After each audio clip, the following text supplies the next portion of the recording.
Lysosomal acid lipase deficiency is a disease that prevents the liver from producing enzymes that control the level of cholesterol in the bloodstream. This disease affects a family in the Marysville area, and we've asked them to answer some personal questions.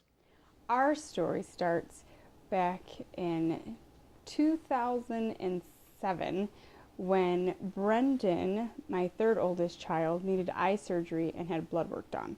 And his liver enzymes were elevated, and he had to have them repeated multiple times. And we had all kinds of tests done, and then we found out in 2008 that my oldest son, Dakota, had elevated liver enzymes, and that's when we realized that we had something genetic, and we had all four of our kids tested, and sure enough, all four of the boys had high liver enzymes.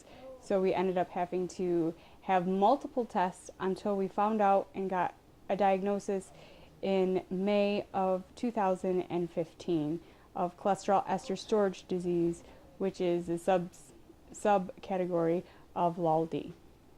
Economically, it's been pretty difficult, right? We have to consistently deal with the insurance company. So in that regards, it can be a little challenging, I guess. But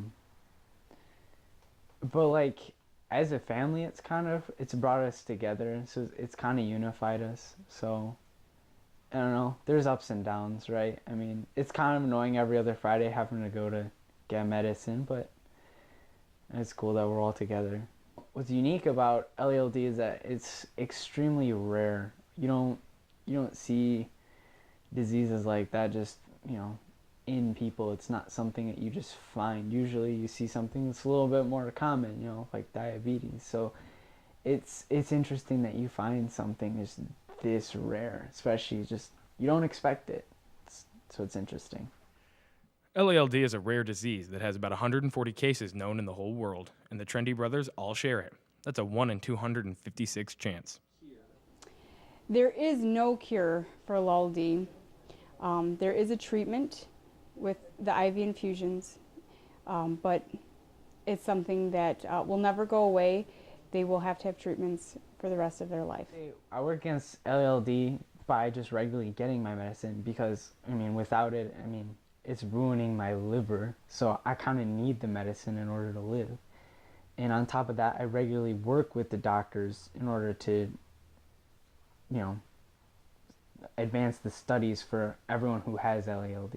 A cure would be really nice. However, it's genetic. It's not something that can be cured. You can't really cure your genetics.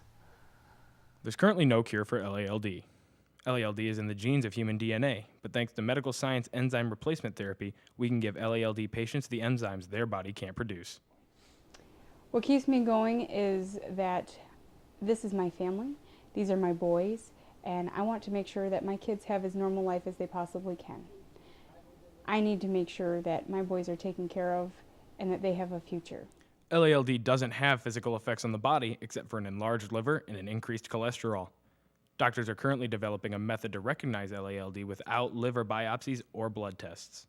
It kind of sucks having a port. That part's a little bit of a bummer, because it's just kind of there. It's like, wow, if I got hit here, that would hurt a lot. So you gotta, kind of have to avoid stuff like that, be alert. And I don't know. That's it. Going to medicine on every other Friday is difficult because I have to take the day off work, the boys have to take the day off school, and it's a whole day process. It's not just going to the doctor and then leaving. We have to start here with putting numbing cream on their ports. We have to travel for about an hour to get to the cancer center, and then there's the weighing, the measurements, the blood pressures, and then there's the actual accessing the port and putting in the medicine, getting the medicine itself, then having a saline flush afterwards, and then once we're completed there, we still have the hour drive home. It's a long, exhausting day of medical treatment, so it's not something that is a fun, relaxing day. Sometimes kids think, oh, you get a day off school, or people at work think, oh, you get a day off work, but really, it's not really a day off. The Trendy family goes to St. John's Hospital Cancer Center every other Friday to receive the enzyme replacement therapy. Going every other Friday is a real hassle on the Trendy family. We're treated very kindly at the hospital by, staff and doctors. I mean, they're doing all they can for us. And the other patients there too. I mean, they're just very loving nurses and doctors. They're working so hard to, help us. I mean, it's what they do for a living, and I think they enjoy it a lot. The nurses at the cancer center are amazing. The way that they work with the boys, they love the boys, they interact with me. They're constantly helping us out, calling us, making sure that everything's set up. Sometimes the doctors drop the ball a little bit with communication, and the nurses are there to pick that up. And not only that, but they're just all around, they're just fun to be around, and they make a really hard experience enjoyable. St. John's Hospital's Cancer Center was accepted to be carrier of Kanuma, developed and accepted by Alexion. Alexion, I'm incredibly astounded, honestly. Like, it's impressive to be able to, put out such an expensive medicine. Like,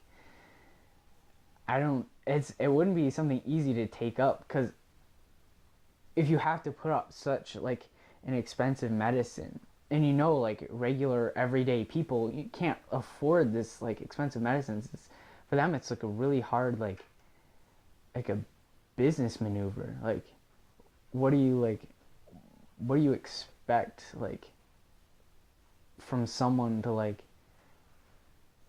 just take up something that's such a hard role? So it's a little frustrating, being as expensive as, but I'm really glad Alexion is able to hold this medicine and be able to produce it despite it being so expensive. I mean, without the insurance companies, or not the insurance companies, without the pharmaceutical company, we wouldn't be able to have the medicine in the first place. So I'm glad that they can put it out despite how expensive it's being, because without them, there would be no medicine for us to have. So I'm kind of glad that they're able to put it out. The Trendy family was flown out to San Antonio, Texas back in May 3rd by Alexion to tell their story to the pharmacy and to thank all of them for their help. Our family took a trip to San Antonio, Texas. From the pharmaceutical company, they actually sent us there for a medical seminar that they had set up, and we got to be front and center, on stage, interviewed by the Alexion company in front of medical professionals, in front of other pharmaceuticals. It was really helpful for our family to realize that Alexion was there for us. It wasn't just about hey, you're taking our drug. It was like, hey, we care about you, and they really showed us that. Dakota Trendy, the oldest of the family, is currently training and going to college to become a doctor. I do know I want to be medical field, whether that's a doctor or nurse. I mean, next year I plan on doing my fall of 2017. I plan on doing my paramedic training so I can become a paramedic, and then from there I'll do it's called a Bridge to RN program, where I'll get to be a registered nurse. And then I'll decide if med school is still what I want to do, because I mean, I can be pretty set as an RN, and being that I've been in so many hospitals and dealt with this stuff for so long, I'm so used to it, right? And I mean, it just, I don't know, it helps to be since I've been treated so well, I kind of would like to, attempt to give back to other kids and things like that. It would really, I don't know, it would make the difference, I think.